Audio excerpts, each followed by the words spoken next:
CNN 본사는 긴급 취재 지시를 내렸습니다. 바로 몽골이 한국처럼 변하고 있다는 이야기 때문인데요. 그리고 충격적인 건 몽골 대부분 사람들이 한국어를 사용한다는 것인데요. 여러분, 상상해 보셨나요? 해외 공항에 내렸는데 직원이 한국어로 인사하는 나라를요. 택시를 타면 기사가 한국 드라마 이야기를 한국어로 쏟아내고 거리 간판 10개 중 6개가 한글인 도시 말입니다. 저는 처음엔 믿을 수 없었습니다. 아니, 믿고 싶지 않았죠. 10년간 아시아를 취재하며 쌓아온 제 편견이 여지없이 무너지는 순간이었으니까요. 하지만 제가 몽골에서 본 것은 그 이상이었습니다. 몽골에 바꾼 한국의 놀라운 이야기 지금 시작합니다. 그 전에 구독과 좋아요 눌러주시면 영상을 제작하는 데 있어 큰 힘이 됩니다. 안녕하세요. 저는 사라 미첼입니다. CNN 아시아 특파원으로 10년을 일했죠. 중국과 러시아를 주로 취재했습니다. 솔직히 말하면 저는 소프트 파워 같은 건 믿지 않았어요. 문화로 나라가 바뀐다는 건 과장이라고 생각했습니다. 제가 믿는 건 명확했죠.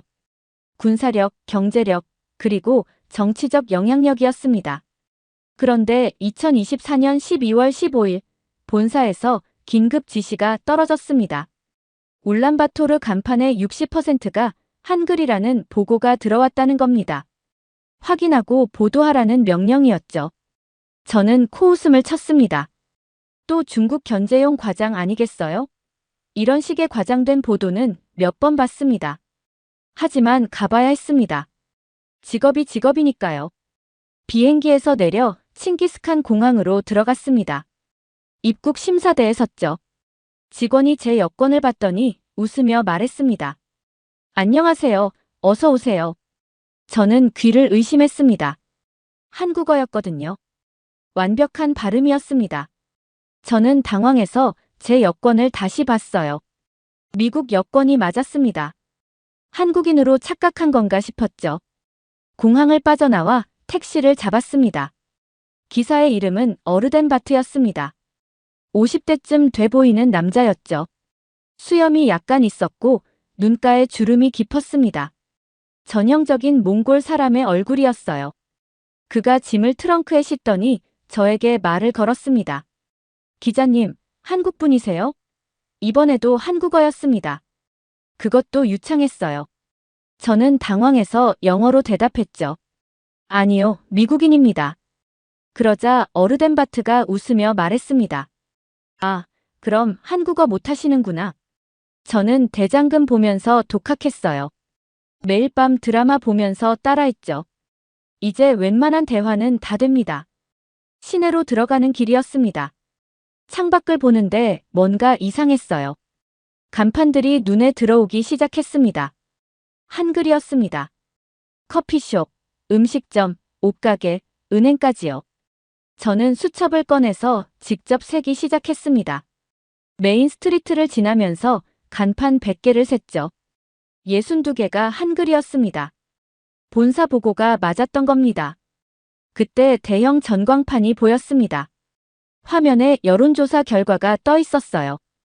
한국과 몽골의 경제 협력 강화 지지율 78%. 저는 눈을 비볐습니다. 78%라니요. 이건 단순한 호감도가 아니었습니다. 거의 압도적인 수치였죠. 어르덴바트가 백미러로 저를 보며 말했습니다. 미국 기자님은 이해 못할 거예요. 우리에겐 한국이 미래니까요. 그 말이 제 가슴을 찔렀습니다. 저는 10년간 뭘 본 걸까요? 힘의 논리만 믿었던 제가 놓친 게 뭘까요? 호텔방에 짐을 풀고 창밖을 봤습니다. 네온사인들이 하나둘 켜지기 시작했어요. 그중 절반 이상이 한글이었습니다. 저는 그날 밤 잠을 이룰 수 없었습니다. 제 머릿속엔 하나의 질문만 맴돌았죠. 군사력도 없고 원조도 없는데 문화만으로 이게 가능한 건가? 다음 날 아침 일찍 세종학당 본부를 찾아갔습니다. 울란바토르 중심가에 있는 3층짜리 건물이었죠. 입구부터 한글 현판이 걸려 있었습니다. 안으로 들어서니 복도에서 학생들이 한국어로 대화하고 있었어요. 15명쯤 됐을까요? 모두 젊은 친구들이었습니다. 안내를 받아 2층 사무실로 올라갔습니다. 그곳에서 김수진 교수를 만났죠. 65세의 여성이었습니다. 키는 작았지만 자세가 꼿꼿했어요. 안경 너머로 보이는 눈빛이 예사롭지 않았습니다. 뭔가 단단한 게 느껴졌죠. 김수진 교수는 차를 내우며 말을 시작했습니다. 1994년에 몽골에 왔다고 했어요. 한국어 교사로 파견된 거였죠. 그때만 해도 몽골은 지금과 완전히 달랐다고 합니다. 소련이 무너진 직후라 경제가 엉망이었고 사람들 표정도 어두웠대요. 그러던 어느 날 서점에서 오래된 책을 발견했다고 합니다. 한국어 몽골어 사전이었죠. 1960년대에 북한에서 만든 거였습니다. 궁금해서 펼쳐봤대요. 그런데 이상했습니다. 단어들이 이해가 안 됐거든요. 사랑이라는 단어를 찾아봤답니다. 적으로 번역돼 있었다고 해요. 평화는 전쟁이었죠. 행복은 슬픔으로 나와 있었습니다. 확인해보니 오류율이 70%나 됐습니다. 이건 사전이 아니라 잘못된 정보 덩어리였던 겁니다. 김수진 교수는 그때 결심했다고 합니다. 제대로 된 사전 하나면 두 나라가 진짜 통할 수 있다고요. 언어는 단순히 말이 아니라 마음을 전하는 도구니까요. 잘못된 사전은 두 나라 사람들을 더 멀어지게 만들 뿐이었습니다. 그래서 시작했습니다. 2007년부터 본격적으로 사전 편찬 작업에 들어갔죠. 목표는 2만 단어였습니다. 쉽지 않은 작업이었어요. 단어 하나하나에 정확한 뜻과 용례를 달아야 했으니까요. 김수진 교수가 서재로 저를 안내했습니다. 책상 위에 수첩이 쌓여 있었어요. 세어보니 47권이었습니다. 모두 빼곡한 글씨로 채워져 있었죠. 펜도 보여줬습니다. 펜촉이 녹아붙은 만년필이었어요. 얼마나 많이 썼으면 이렇게 됐을까요? 2015년에 찍은 사진도 꺼내 보여줬습니다. 사진 속 김수진 교수의 눈은 충혈돼 있었어요. 매일 밤 10시부터 새벽 2시까지 작업했다고 합니다. 낮에는 학생들을 가르치고 밤에는 사전을 썼던 거죠. 15년을 그렇게 보냈습니다. 단순히 단어만 번역한 게 아니었습니다. 문화까지 번역했어요. 예를 들어 정이라는 단어가 있죠. 이건 영어로도 몽골어로도 정확히 번역이 안 됩니다. 그래서 예문을 만들었습니다. 이웃집 할머니가 반찬을 갖다 주시는 건 정이에요. 이런 식으로 설명을 덧붙인 겁니다. 눈치도 마찬가지였습니다. 말하지 않아도 상황을 파악하는 능력이죠. 의리도 그랬습니다. 약속을 지키고 친구를 배신하지 않는 마음이에요. 이런 단어들은 문화적 맥락 없이는 이해할 수 없습니다. 2007년 세종학당이 문을 열었습니다. 김수진 교수의 예상으로는 첫날 30명 정도 올 거라고 생각했대요. 그런데 120명이 왔습니다. 4배나 많았죠. 사람들이 줄을 섰다고 합니다. 한국어를 배우고 싶다고요. 수업은 금세 10,000원이 됐습니다. 김수진 교수가 조용히 말했습니다. 사전은 단어가 아니라 마음을 번역하는 거예요. 그 말을 듣는 순간 저는 처음으로 취재 노트에 감정을 적었습니다. 왜요? 왜 이렇게까지 하셨나요? 하지만 김수진 교수는 담담했습니다. 누군가는 해야 할 일이었으니까요. 그저 제가 한 것뿐이에요. 저는 그날 오후 내내 그 말을 생각했습니다. 누군가는 해야 할 일. 15년을 혼자 버텨낸 한 사람의 헌신이 지금 이 나라를 바꾸고 있었습니다. 다음 날 저는 바트자르간을 만나기 위해 시내 무역회사로 갔습니다. 사무실은 생각보다 컸어요.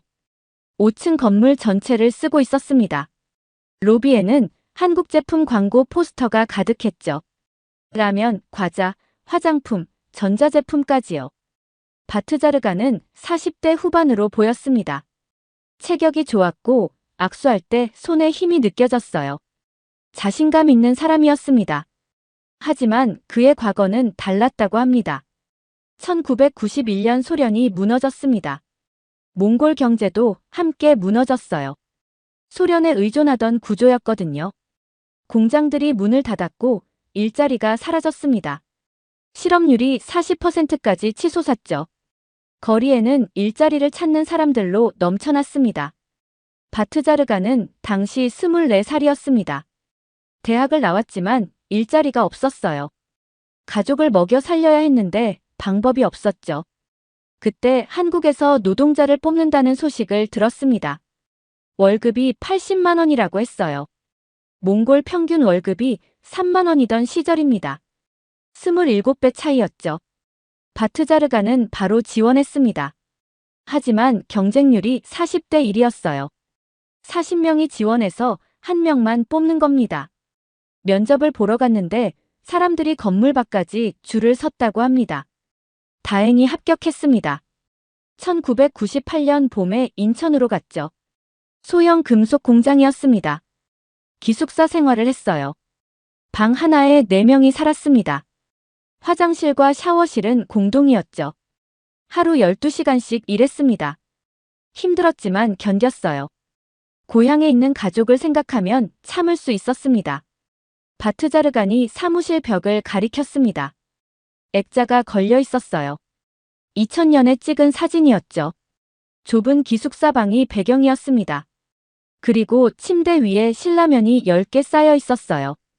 바트자르간이 그 앞에서 엄지를 들고 웃고 있었습니다. 그가 웃으며 말했습니다. 그때 저한테 라면은 부의 상징이었어요. 한 달 일해서 월급 받으면 제일 먼저 라면을 샀죠. 10개씩 사서 쌓아뒀어요. 기숙사 친구들한테 자랑했습니다. 지금 생각하면 우스운 일이지만 그땐 진심이었어요. 3년 동안 열심히 일했습니다. 돈을 아꼈어요. 술도 안 마시고 담배도 끊었습니다. 옷도 안 사고 밥도 주로 공장 식당에서 해결했죠. 그렇게 모은 돈이 2천만 원쯤 됐습니다. 2001년에 귀국했어요. 그 돈으로 울란바토르에 작은 가게를 열었습니다. 한국 식품점이었죠. 라면, 과자, 조미료 같은 걸 팔았어요. 처음엔 장사가 안 됐습니다. 사람들이 한국 제품을 잘 몰랐거든요. 하지만 바트자르가는 포기하지 않았습니다. 한국에서 배운 게 있었습니다. 친절과 정직이었죠. 손님들에게 친절하게 대했어요. 가격도 정직하게 받았습니다. 조금씩 입소문이 났습니다. 한국에서 일하고 돌아온 사람들이 찾아왔어요. 그들이 단골이 됐죠. 가게가 커졌습니다. 2005년에는 직원을 2명 뽑았어요. 2010년에는 수입 유통 사업으로 확장했습니다. 지금은 직원이 35명입니다. 한국 제품을 수입해서 몽골 전역에 공급하고 있어요. 바트자르간이 자랑스럽게 말했습니다. 제 아들은 지금 서울대학교 교환학생이에요. 저는 그 말에 할 말을 잃었습니다. 라면 10개가 부의 상징이던 남자의 아들이 서울대 교환학생이라니요. 이게 바로 기회가 만든 변화구나 싶었습니다. 바트자르간이 진지하게 말했습니다. 한국은 우리를 동정하지 않았어요. 일할 기회를 줬죠. 그게 존중이에요. 미국이나 유럽은 원조를 줬어요. 하지만 그건 시혜였습니다. 한국은 달랐어요. 우리를 동등한 노동자로 대했습니다. 1998년부터 2010년까지 약 3만 명이 바트자르간처럼 한국에 갔다가 돌아왔습니다. 그들이 씨앗이 됐죠. 한국 문화를 전파하는 사람들이었어요. 이들이 지금 몽골 곳곳에서 한국과 관련된 사업을 하고 있습니다. 저는 그제야 이해했습니다. 이건 정부가 계획한 게 아니었어요. 사람들이 만든 거였습니다. 생존을 위해 떠났다가 꿈을 가지고 돌아온 사람들이 지금의 몽골을 만들고 있었습니다. 울란바토르 시내를 걸어다니면서 저는 계속 놀랐습니다. 한국이 생활 깊숙이 들어와 있었거든요. 그냥 문화 교류 수준이 아니었어요. 일상 자체가 한국식으로 바뀌고 있었습니다. 거리를 걷다가 버스 정류장에 섰습니다. 버스가 왔어요. 현대 버스였습니다. 다음 버스도 현대였죠. 그 다음도 마찬가지였습니다. 나중에 알아보니 울란바토르 시내버스의 87%가 현대 버스였습니다. 거의 전부라고 봐도 되는 수준이었죠. 걷다가 편의점이 보였습니다. GS25였어요. 한국에서 흔히 보는 그 편의점 말입니다. 들어가 봤습니다. 진열대를 보는 순간 깜짝 놀랐어요. 명동이나 강남 편의점이랑 똑같았거든요. 과자, 라면, 음료수, 삼각김밥, 도시락까지요. 배치까지 똑같았습니다. 계산대에 젊은 여성이 서 있었습니다. 22살쯤 돼 보였어요. 이름표를 보니 볼로르마였습니다. 제가 물었습니다. 여기서 일하면서 한국어 배웠나요? 볼로르마가 밝게 웃으며 대답했습니다. 네, 손님들이 한국어로 주문하거든요. 처음엔 못 알아들었어요. 그래서 야간 한국어 수업을 들었죠. 지금은 웬만한 대화는 다 돼요. 여기서 일한 지 2년 됐는데 한국어 실력이 많이 늘었어요. 저는 더 물었죠. 손님들이 왜 한국 제품을 선호하나요? 볼로르마가 잠시 생각하더니 말했습니다. 품질도 좋지만 한국은 우리를 무시하지 않거든요. 중국 제품도 많아요. 러시아 제품도 있고요. 하지만 사람들은 한국 제품을 더 신뢰해요. 그 말이 제 마음에 걸렸습니다. 무시하지 않는다. 이게 핵심이었어요. 몽골 사람들은 한국에서 존중을 느낀 겁니다. 단순히 좋은 제품을 파는 게 아니라 동등한 파트너로 대한다고 느꼈던 거죠. 편의점을 나와 거리를 더 걸었습니다. 간판들이 눈에 들어왔어요. 한글로 쓴 간판이 정말 많았습니다. 카페, 음식점, 옷가게, 심지어 병원까지요. 호기심이 생겨서 한 음식점 주인에게 물어봤습니다. 주인은 50대 남자였습니다. 왜 간판을 한글로 쓰냐고 물었더니 이렇게 답했어요. 한글로 쓰면 매출이 30% 올라요. 사람들이 한글 간판을 보면 품질이 좋다고 생각해요. 실제로 그렇기도 하고요. 그래서 몽골 가게인데도 한글로 쓰는 겁니다. 2024년 기준으로 몽골에 진출한 한국 기업이 450개였습니다. 고용 인원만 12,000명이었죠. 현대건설은 대형 건물을 짓고 있었고 롯데마트는 시내 중심가에 있었습니다. 현대차 대리점도 곳곳에 있었어요. 길을 걷다가 주유소를 봤습니다. S-오일이었어요. 은행도 있었습니다. 신한은행 간판이 보였죠. 한국 기업들이 생활 인프라 전체에 들어와 있었습니다. 교통, 쇼핑, 금융, 건설까지요. 저는 깨달았습니다. 이건 문화 침략이 아니에요.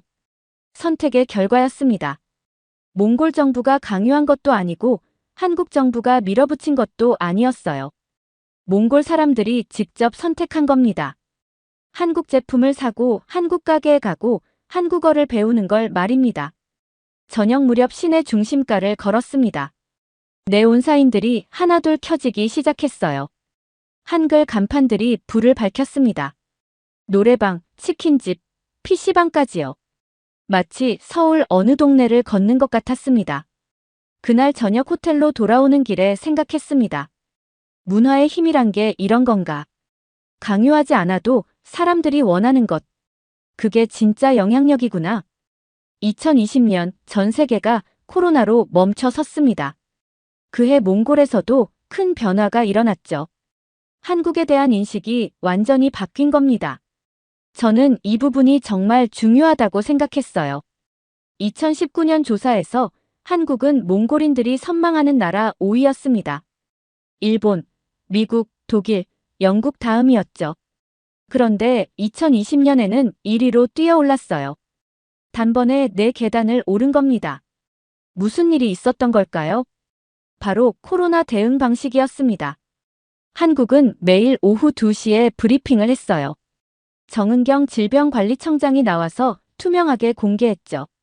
확진자 수, 사망자 수, 동선, 검사 방법까지요. 거짓말을 하지 않았습니다.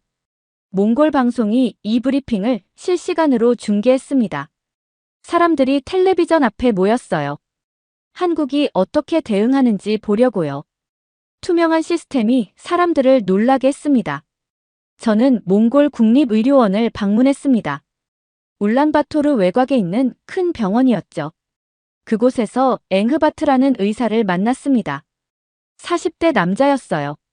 내과 전문의였습니다. 앵흐바트가 저를 창고로 안내했습니다. 문을 여는 순간 깜짝 놀랐어요. 한국산 진단 키트가 산더미처럼 쌓여 있었거든요. 상자마다 한글이 적혀 있었습니다. 수천 개는 됐을 거예요. 왜 한국 제품만 쓰냐고 물었습니다. 앵흐바트가 설명했습니다. 한국 키트는 정확도가 98%예요. 중국이나 러시아 제품은 80에서 85%죠.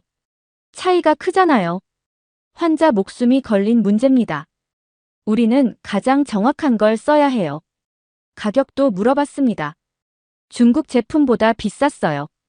그런데도 한국 제품을 쓰는 이유가 뭐냐고 했죠.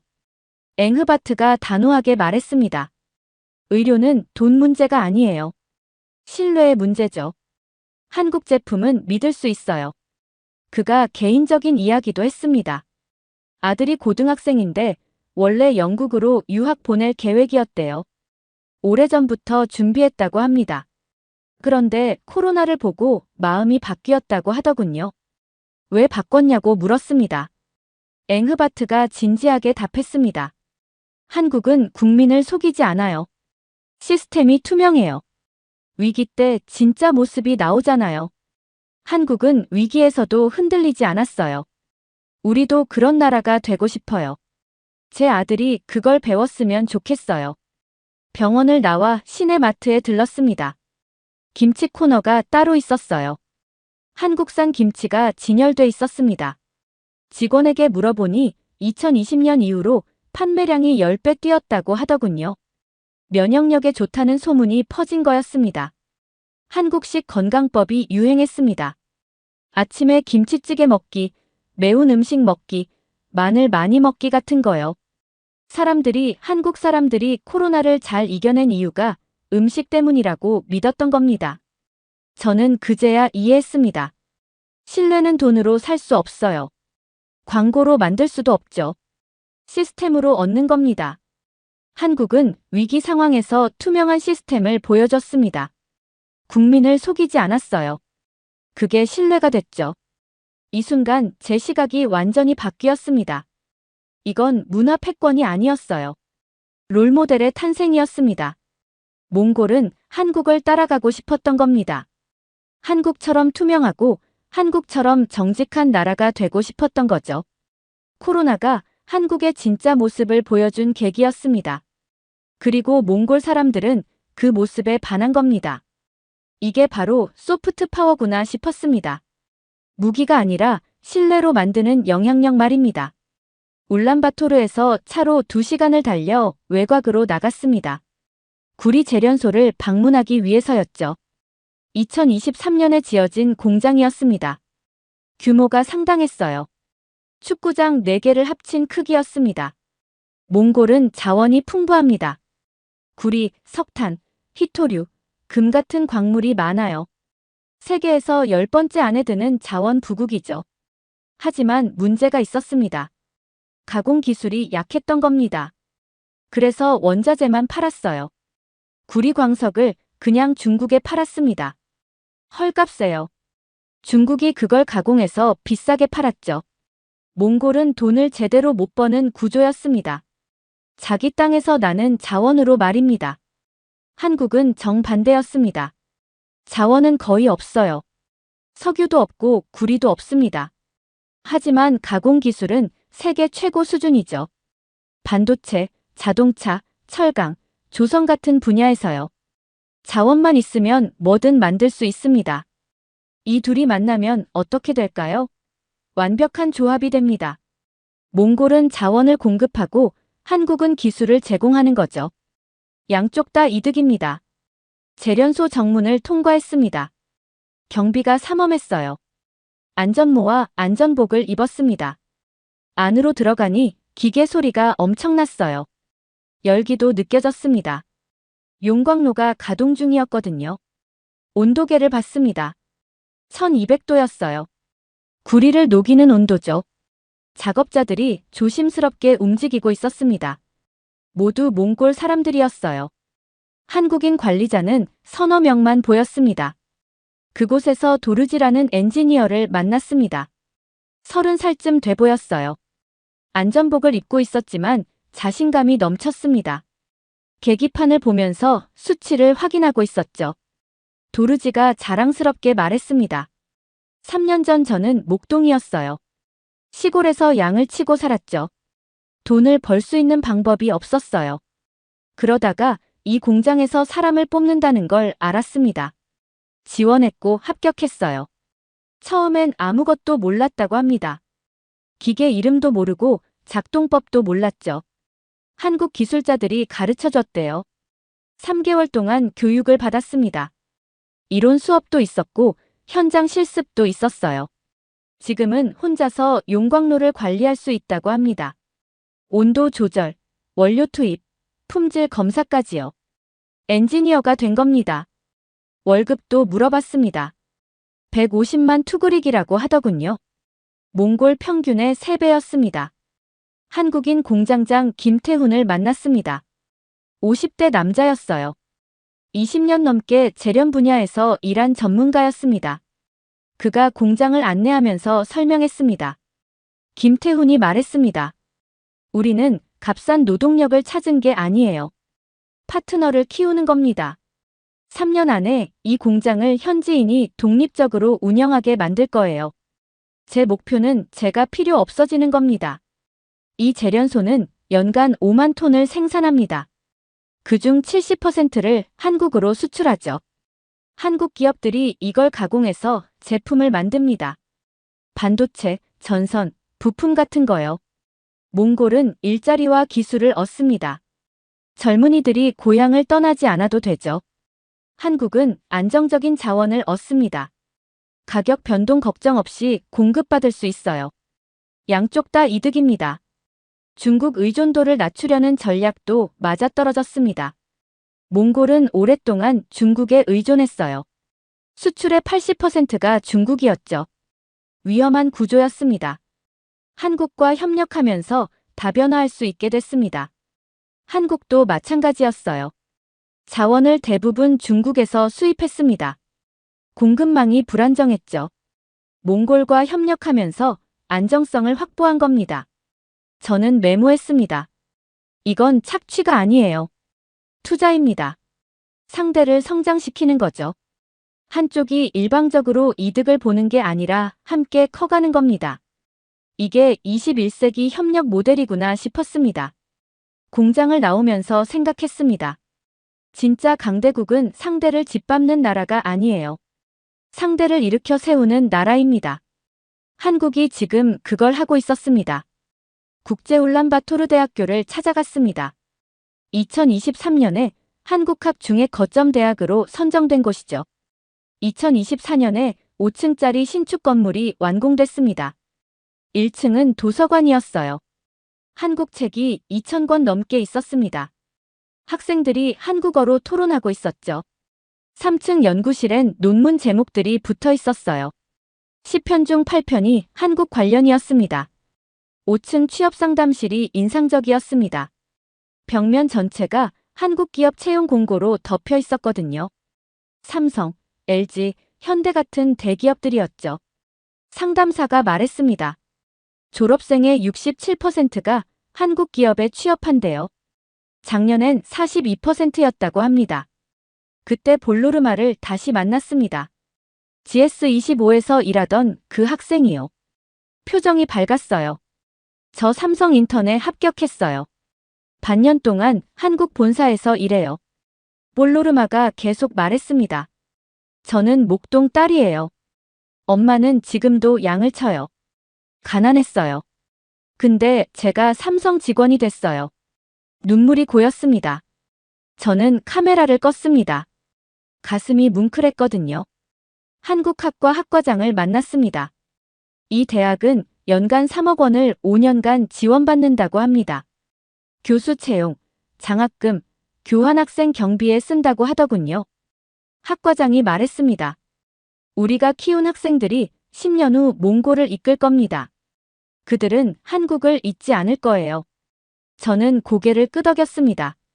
이게 진짜 투자구나 싶었습니다. 사람에게 투자하는 거죠.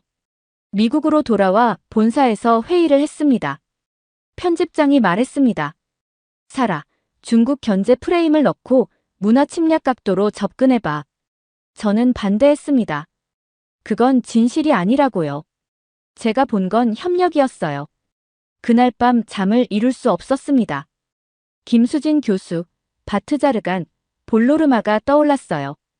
다음 날 결심했습니다. 이 이야기는 제대로 전해져야 한다고요. CNN을 떠났습니다. 10년을 다닌 회사였지만 후회는 없었어요. 유튜브 채널을 만들었습니다. 제 이름으로 다큐멘터리를 만들기로 했죠.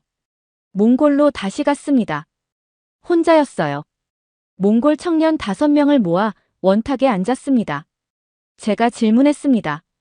여러분에게 한국은 무엇인가요? 한 명씩 답했습니다. 한국은 제 미래예요. 한국은 우리의 교과서예요. 합병은 현실적으로 어렵지만 마음은 이미 하나예요. 10년 후 울란바토르는 작은 서울이 될 거예요.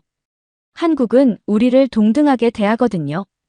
어르덴바트를 다시 만났습니다. 택시를 탔죠. 라디오에서 BTS 다이너마이트가 흘렀어요. 그가 한국어로 따라 불렀습니다. 왜 한국어로 부르냐고 물었더니 웃으며 답했습니다. 그게 원곡이잖아요. 제 언어처럼 느껴져요. 영상을 편집하며 내레이션을 녹음했습니다. 10년간 저는 힘만 믿었습니다. 하지만 몽골에서 배웠어요. 진짜 힘은 상대를 존중하는 거더라고요. 21세기 강대국은 탱크가 아니라 교과서로, 미사일이 아니라 라면으로, 강압이 아니라 매력으로 만들어집니다. 60% 한글 간판. 그건 침략의 증거가 아니었습니다. 선택의 결과였어요. 78% 연합 지지. 그건 강요가 아니었습니다. 희망이었죠. 영상을 업로드했습니다. 조회수가 100만을 넘었습니다. 저는 깨달았습니다. 기자의 역할은 진실을 전하는 거라고요. 울란바토르 야경이 마지막 화면에 떠올랐습니다. 한글 네온사인들이 반짝였어요. 이게 바로 미래구나. 함께 꿈꾸고 함께 성장하는 세상이요. 오늘의 이야기 어떠셨나요?